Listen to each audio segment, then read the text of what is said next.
Good afternoon, ladies. Just want to go through a couple brief announcements for Tempo. We are currently live streaming right now as we're getting prepared for our lovely discussion on podcasting.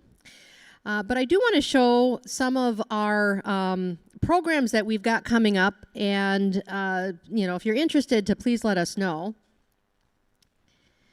So our next program is coming up in April. That will be at Westmore Country Club. And we are going to learn about adaptability with Nancy Kane. In April, we're also having what I think is going to be a totally wonderful social experience. We're going to have the opportunity to hike the Ice Age Trail. We're going to have a guide walk us with that as well.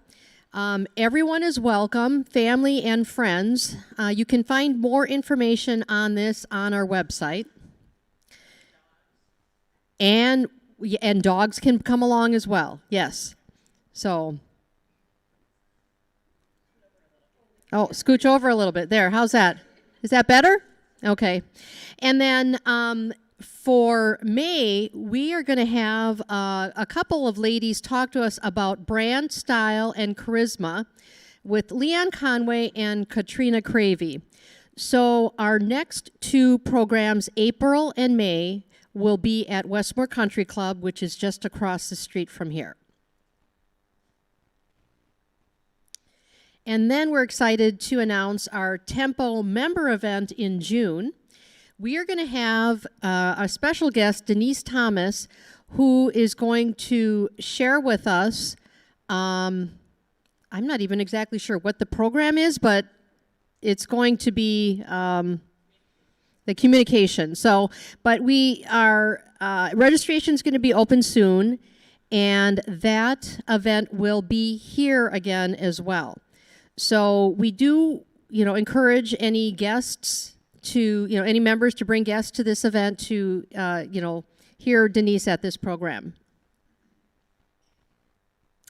And now I'd like to introduce Liz Sparks, who is going to get us set to hear a wonderful program from Lori.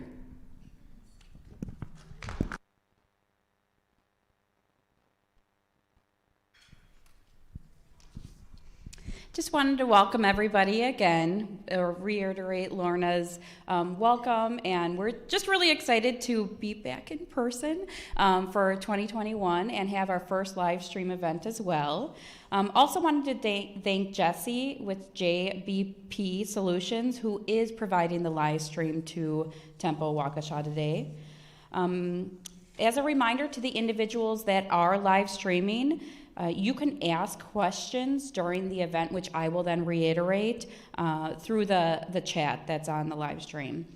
If you may have noticed, there is also a photographer here. I don't know where she is. Oh, right there.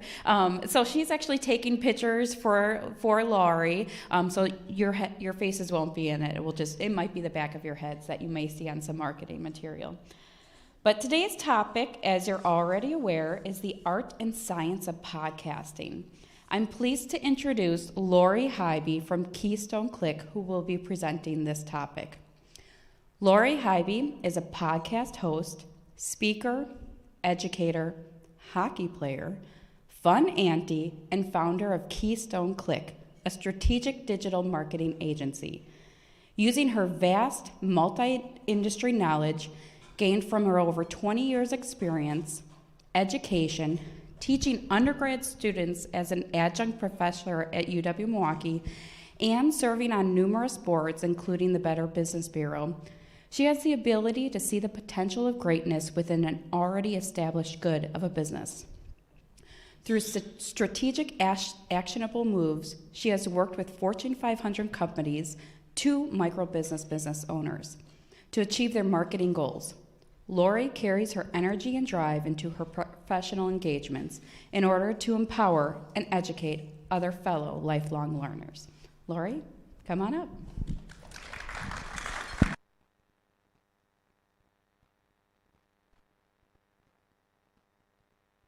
All right, is this thing on? We're good to go? I am excited to be presenting in person, something I haven't done in about a year. So maybe there's a little nerves happening, but it's okay. The Zoom presentations where the notes are right in front of you, it's a little bit different. But before we get into the super fun topic of podcasting, I have a quick commercial for you that we just launched, and I figured why not share with this group. What does being on a team mean to you? Cohesive group, close-knit, bouncing ideas off each other. Working individually towards the same goal. All right, let's go get them. Work together, create a win. We create wins because we work as a team with you. A team to set the strategy in motion. Woo! That's what we are to our clients. A great team delivering goal-driven marketing strategies. All right. Thank you. And before I dive in, thank you very much to Elizabeth Sparks and all of Temple Waukesha board for inviting me. Excited to be sharing the knowledge on podcasting here. So Liz did a great job introducing me. Keystone Click is a strategic digital marketing agency. We help our clients build brand awareness and generate leads online. We do that by conducting extensive research on behalf of our client's customer to really help position them in the digital space. And one of the many tactics that we use to help our clients get found online is podcasting. So I'm really excited to talk about podcasting specifically. The topics, I'm going to dive into how it can be a great tool, an asset for you to build your own business and brand. The big picture, art and science of podcasting. There's so many things to talk about, and we've got a condensed window of time, so I'm going to try to be as efficient as possible in this. And then I'll just share a little bit of tips that I have with regards to how I use my podcast as a tool in my business. Then we'll open it up for questions both in person and whatever's happening on the live stream. As someone in the digital space, I have to advocate and say, feel free to take some pictures, post them online, tag me, and maybe share something exciting that you've learned with the rest of the world. How did I get started into podcasting? So I launched my podcast in January 2017. Ooh, I was gonna double check this and I didn't. I think I'm at episode 296 right now, right on the edge of 300, which I'm gonna do something fun next week to announce that. But my very good friend, Stephen Wessner, who's an author, business owner, he has a podcast. He's approaching episode 1000, I believe. He asked me to be on his show a few years back.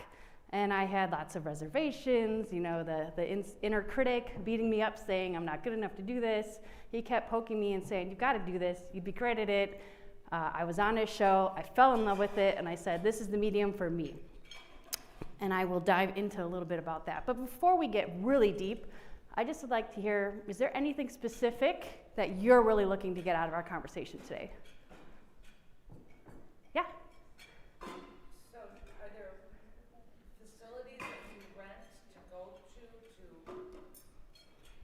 Where to do it?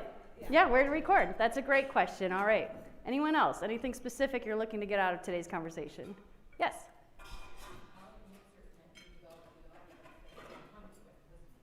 I'm sorry, I didn't fully hear that.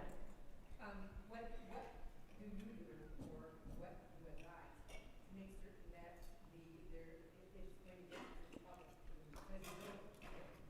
Make sure the world is aware that it exists. That's a great conversation that we will totally get into. Anything else? Absolutely. Loud and proud, please.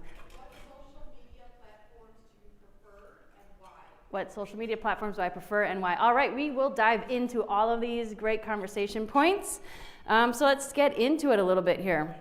As far as podcasting goes, just a little bit of education with regards to the styles of shows.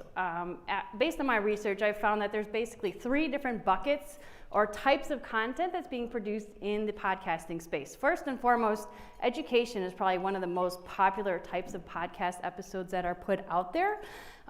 There's lots of business leaders, thought leadership that takes place in here, and it's a very valuable space. Pre-COVID, a lot of people would use podcast mediums as their educational tool while they're commuting, from home to work or wherever. It was kind of like their university in their car. This is how they continued to be current on what was happening. So lots of topics in the education space. The next type of podcast that I see often is the entertaining one, and this is anything that can be thrilling. You've got the comic, adventurous type shows that are out there, and that's simply what they're doing, is just connecting and storytelling. The last one that I find most often is the connect, and this is where there's really deep emotional connection that's happening, people that have survived unique scenarios, and they're just really connecting with their listeners and allowing people to share their story. Now, the beauty of podcasting is that you don't need to silo the type of content that you can have. You can easily mix and mesh and have fun, engaging storytelling while connecting emotionally, while also educating your audience. You can really do whatever you want with this, and that's the beauty of this platform, is that you absolutely can say whatever you want, however you want it. It can be as short, as long as you want it to be. I'm going to focus more on business, because that's what I do, run a business. My podcast is for business purposes, and that's what we do with our clients, is we help them from the business perspective. It is a channel that is, like I said, one of the top educational components for business. Ultimately, let's see, last time I checked, early March, close to 2 million podcasts exist. There's over 47 million episodes. And I want to show the growth in this. In June 2018, Apple confirmed that there were 550,000 podcasts. So just over the course of the last 3 years, it has quadrupled. The rate that the number of shows that are out there is quadrupled.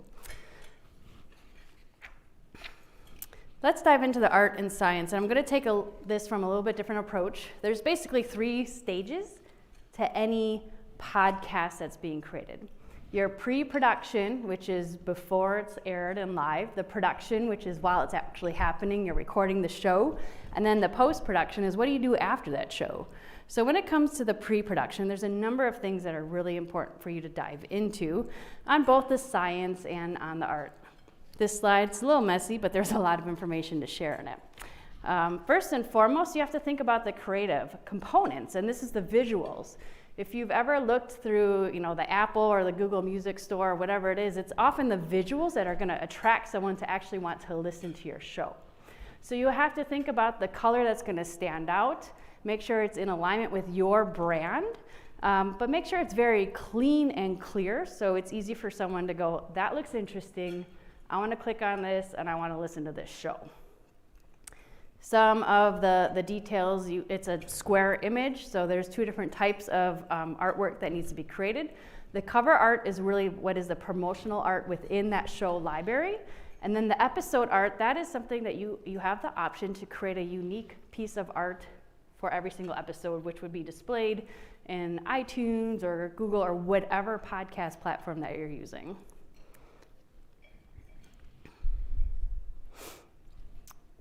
Another thing to really think about before you even start recording is, who is the audience of your show? Who do you want listening to the message that you're communicating?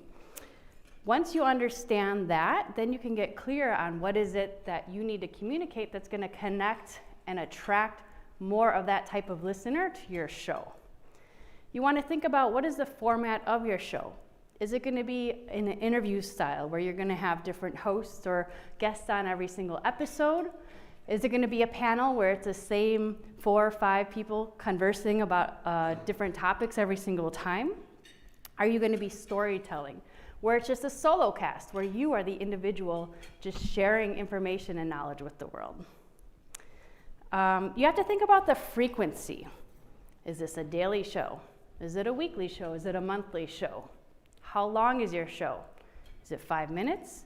Is it an hour and a half? Are you going to do seasons? So you're going to do 1 season, 15 episodes. This is the theme of the season. Take a couple weeks off and start another season. These are all things that you really want to have mapped out in advance before you officially launch your show. Now, the down and dirty actual technology is where you have to put some thought into this as well. What is the message that's going to capture someone? So when you think about your show. That's the content that's going to change every single time, every single episode. But as far as branding goes, you want some consistency in your introductions, your outros, any music. Sound is definitely part of your brand. And you can also think about commercials. So with regards to your intro, 15, 20 seconds is good. And oftentimes you're going to have someone else actually introduce you. So you want to think about, do you need to hire talent? There's a lot of sources out there. You can use Fiverr.com, Voice123.com, and you can listen to other people's audio tracks. Maybe you want a female Australian accent to introduce you to your show. So identify, who it is that you want to introduce you, have that script, and have them pre-record it in advance so that you have some of that consistency. Your outro is basically your close, and this is where you're going to have any strong call to actions. After someone has listened to your show, do you want them to do something? Do you want them to follow you on social media? Do you want them to share your episode with their friends or family? Do you want them to subscribe to your newsletter, visit your website? The outro is a great place for that. It's an area that you can have really go a little bit longer in that message. You can go 60 seconds if you'd like. Before I jump into music, I want to talk about the commercial. So on the business side of things, what I recommend is you pre-record about a dozen short 15 to 20 second commercials that you can embed halfway through your episode, and you just cycle through those.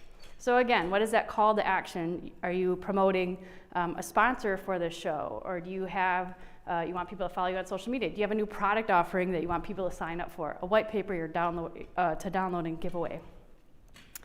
And the next thing then would be the music. You have to be extremely careful about copyright infringement here. There are sources available where you can subscribe or pay for some soundtracks, or you can hire someone to actually create some music for you.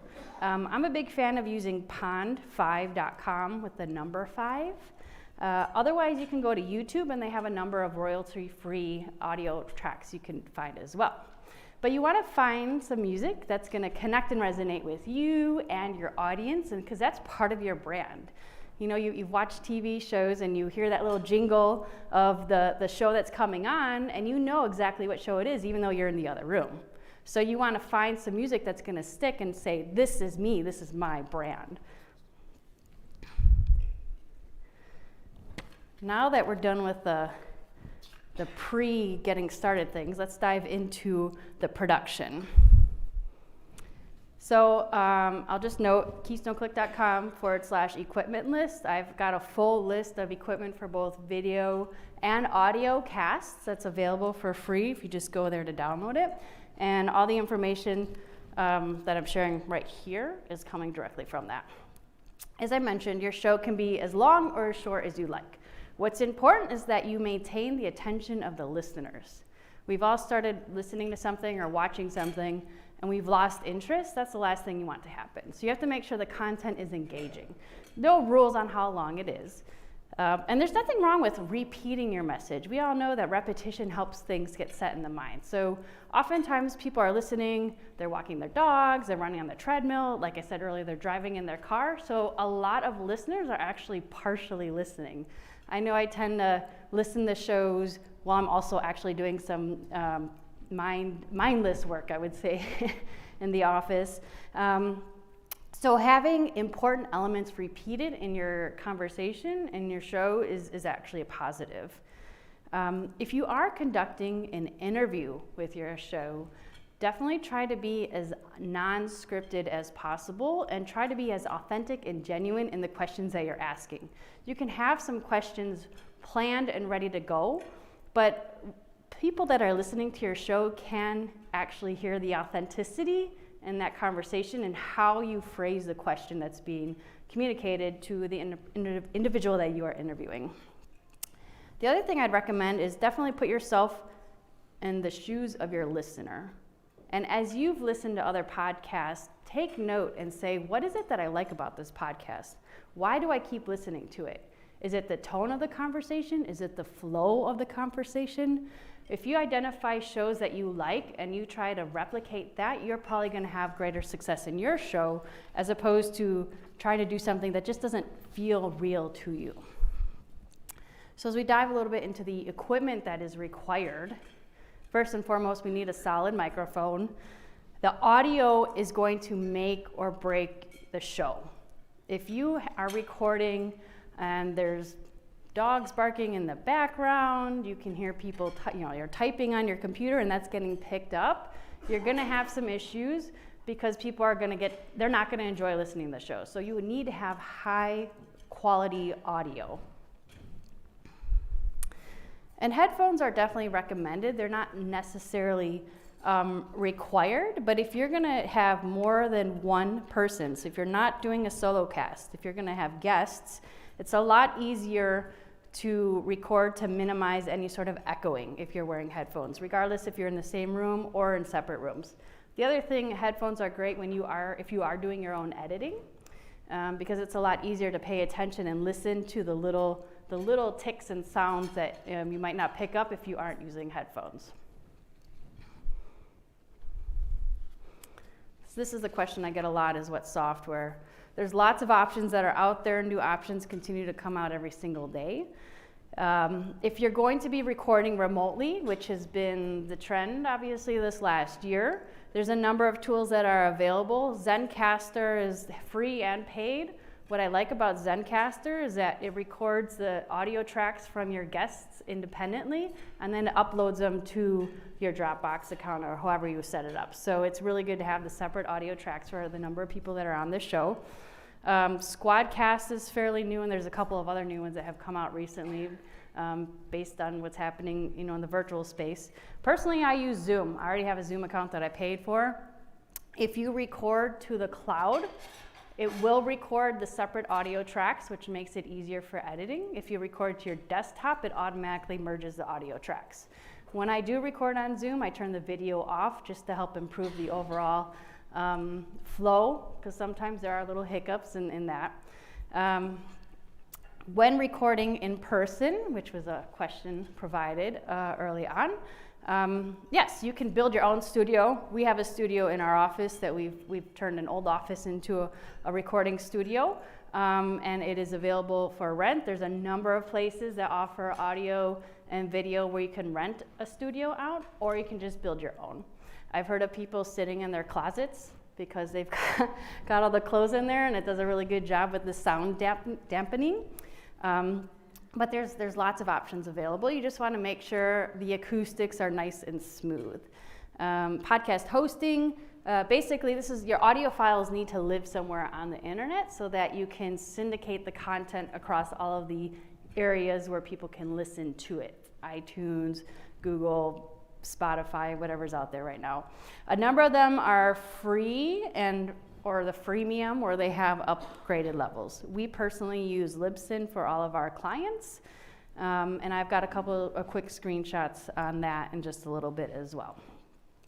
If you're gonna have guests, I highly recommend using a scheduling tool. Calendly is the one that I use, but there's a ton of them out there. Just streamlines the entire process, and you can put some automation in so it reminds them of the episode, and then you can put some messaging that says this is what you can expect with the podcasting experience that we're gonna have.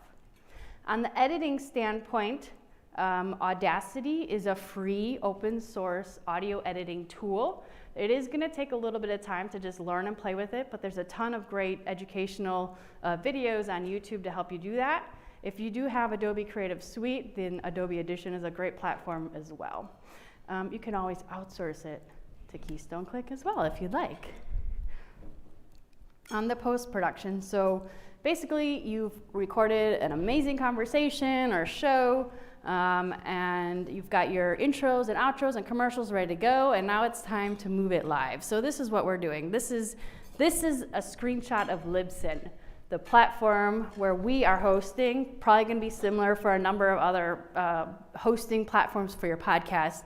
But basically, you upload your audio files, and then you're just saying this is the title of the show, this is the description of the show, the artwork, the cover artwork, the episode artwork. And then the next thing here is basically where this show is being syndicated. What this is saying is the file lives here, but I'm pushing out my audio file to all of these other channels. And most of these hosting platforms will be set up so that it'll automatically syndicate your content to other channels. Once you have your show published, though, what do you do with it next? Well, you want to tell the world that it exists. And this is really where you want to maximize what's happening with social media. So our process, our practice, is to take this, my show's roughly 30 minutes, and then we slice it and dice it, and we create a blog post out of it. It gets published in our newsletter. We take snippets and create video and audio grams that we're basically posting and sharing across different social media channels. So we're pushing it to Facebook and Twitter and LinkedIn, and I've seen some people push it to YouTube. But really you want to take this 30-minute or however long your show is piece of content and push it out and get as much leverage out of it as you possibly can.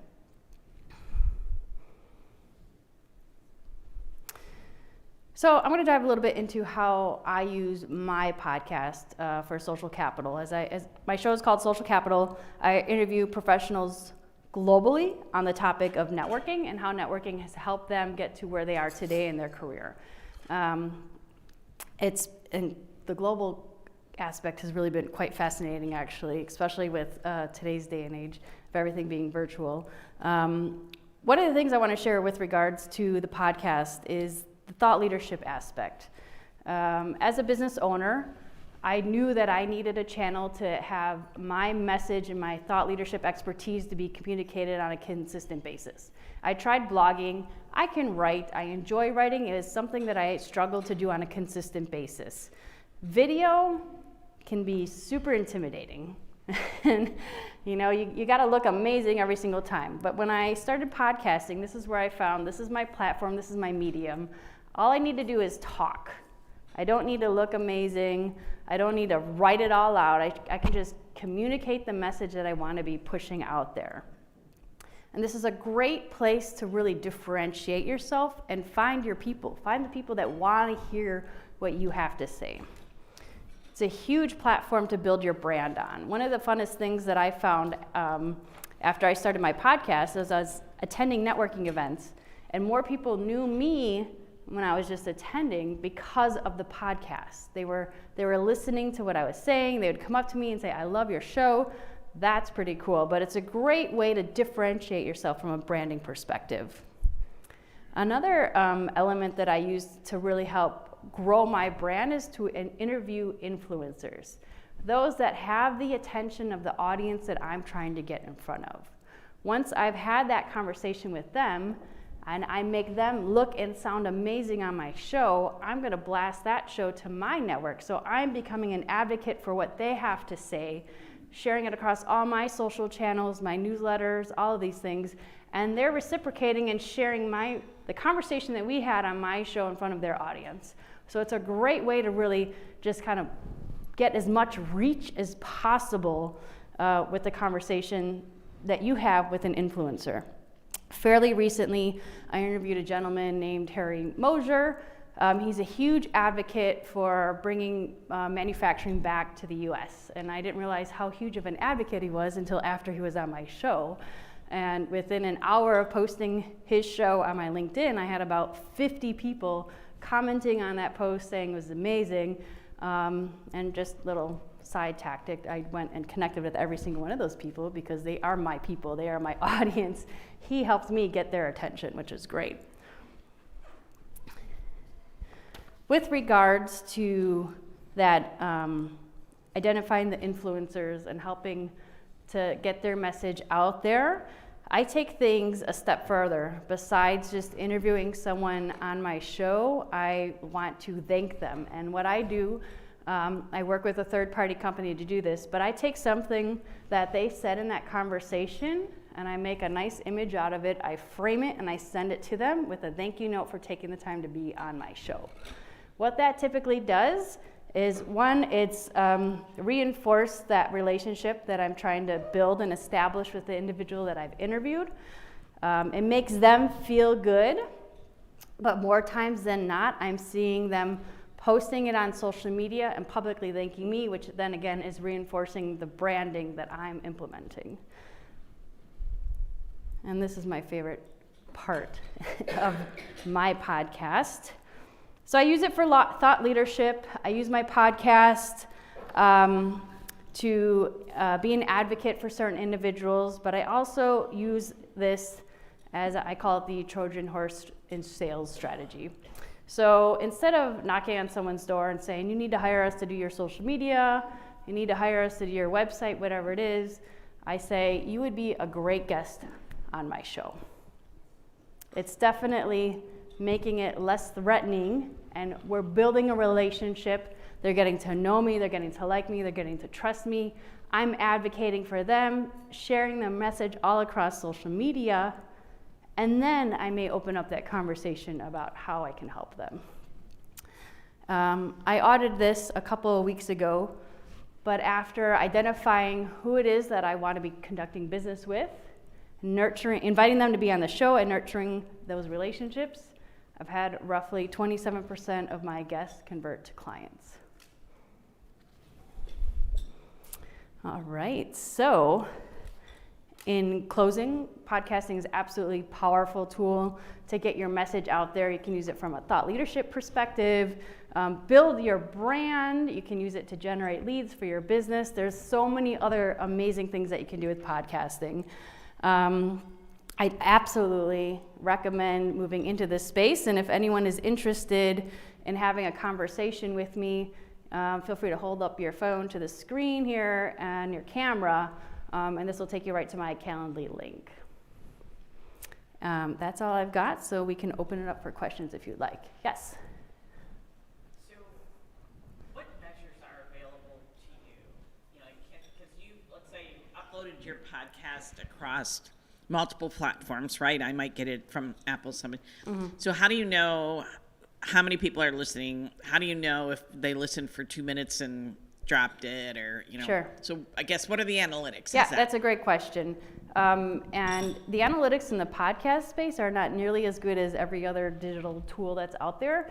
But what's nice about using Libsyn, where it's syndicating it is pulling all the data into one central location. And the main data point is number of downloads that you have for your show. They haven't, I think some platforms have started to go, I know like YouTube says how long someone's watched your videos. That hasn't quite happened yet in the podcasting space. The other thing that I do recommend, though, is trying to get your listeners to engage in another platform. And that's where, you know, getting them to down or sign up for a newsletter or follow you on social media so that you can find a way to engage with them.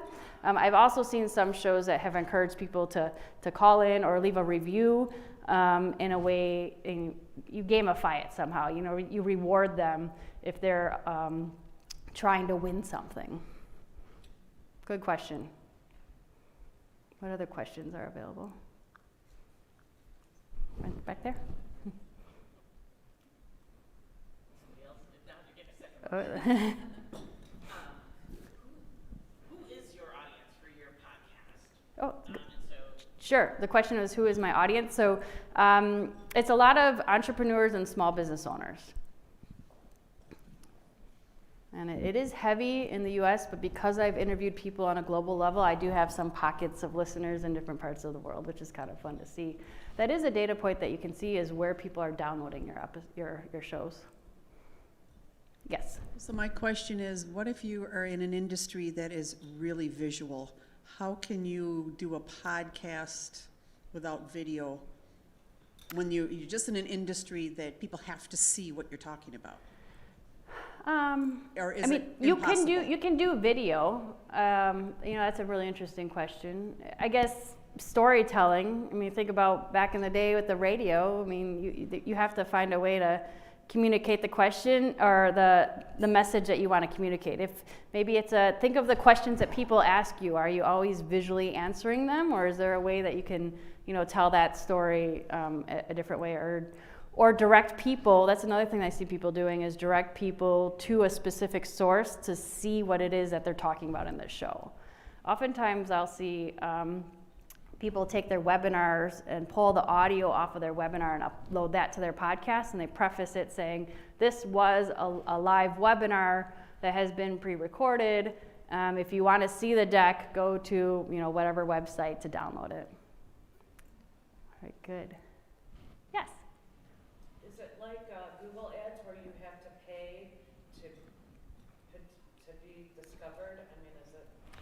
So that's an interesting question. With regards, the question. We're going to ask that question again so Yes, the live streaming can hear it. absolutely. Is it similar to Google Ads where you have to pay to get noticed on the different podcasting? Sure. Great question. Each distribution source, I guess, the channels or how you consume that medium is going to be a little bit different. In iTunes, there's a strategy that you want to try to get positioned in the new and noteworthy podcast within the first 8 weeks of launching your show. So a strategy, and they're looking at a couple of things. They're looking at how many downloads you've had in that 8-week window, and they're also looking at the number of positive reviews that you have. So if you're about to launch, and iTunes is probably one of the most popular places that you want to put this tactic into play, first you don't just launch with one episode, you launch with anywhere from 5 to 10 episodes, because downloads is based on per episode. And if someone's starting to watch a new show, they might download, all first 10 episodes right away. And then you strategically leverage your network to get as many positive reviews as possible so that you can get positioned in that new and noteworthy. But if you can get there in that first 8 weeks, you're going to get a ton of exposure. It's a game to some extent, but it's definitely something that it's worth investing in. I mean, any type of activity, paying, for that exposure is definitely going to be helpful, but you can definitely do it organically as well. All right. Any questions on the live? All right. Great. Well, anything else I can answer? Did I answer all the pre-questions that were fleshed out? Where, marketing, promotion? Cool. Sure. So what's the biggest mistake, I guess, you've seen in podcasts as you listen to them? Sure. The biggest mistake. Hello, live people. I wish you were here. So what are the biggest mistakes you've seen people do with podcasts? I see a lot of people do a lot of the pre-work, and they'll record 1 or 2 episodes and they never officially launch. The other thing that's really important is consistency. Just like anything that you're doing, for marketing, working out, taking care of your body, you need to be consistent. So if you have listeners and they're expecting a show every Friday morning, and then one Friday morning your show's not there, you've lost that listener. It is really hard to gain those people back. So whatever your schedule is for distributing your shows, you want to be consistent, and you want to tell your audience what they can expect when the next show is going to take place. Good questions. Yes? Oh. How many podcasts do you record at a time? Does it make sense to record 5 shows in one day? That's a fantastic question. The answer is it depends on a number of things. What is the frequency that you're distributing shows? How long are your shows going to be? So as I mentioned, I target 30 minutes. When I do record, I block a 45-minute window. I record 3 shows back to back, but they're distributed 2 a week. And I do that because I can only handle 3. There's a lot of energy. By the time I'm doing the 4th show, I realize I'm exhausted. So I think it's your own place to do that. But I do find it is best, as long as your content isn't time sensitive. All of my content is evergreen. It's going to last a long time. Not promoting any specific events or products or anything along those lines. Record in chunks. I mean, you're in that mindset. You're in the room. You've got the equipment set up. It doesn't hurt to just get it all done at once. Have you ever had anyone that the podcast turned out terrible and you just didn't want to put it on publicly? And if so, how did you handle that situation with the person that you interviewed or that you had the conversation with? That is a fantastic question. Yes, is the answer. There's sometimes my specific show fairly recently, the gentleman liked to talk that I had interviewed, and I was trying to move the conversation along, and he kept circling back to the previous question. I'm like, we are done with that question. We're on this question now. And actually afterwards, he had asked me how he'd done, and I had decided mentally in my head that I was going to tell him how he was as a guest, and I actually did that. I told him that there was a reason I was asking certain questions, because we're trying to move the conversation along. But that's my personality and who I am. So I think that's up to you. And what is the goal that you're trying to achieve at the end of the day? If you're trying to advocate for this individual, then you probably want to publish it. But if you have another purpose, for getting this, it depends on what it is you're trying to achieve, whether or not you would publish that show. A follow-up? So did you publish this show? Yes, I did. And what did you do about the situation? Well, I just didn't promote it as much as I normally would. Could you cut some of it out or something like that too? Yes, we definitely did some Okay, editing. gotcha. That's the other beauty about podcasting, is you can edit it as much as you want. All right. Any other questions? Episode 300 is April 5th or 6th, I think. If anyone's interested in being interviewed, we could talk about that too on my show. All right. Thank you.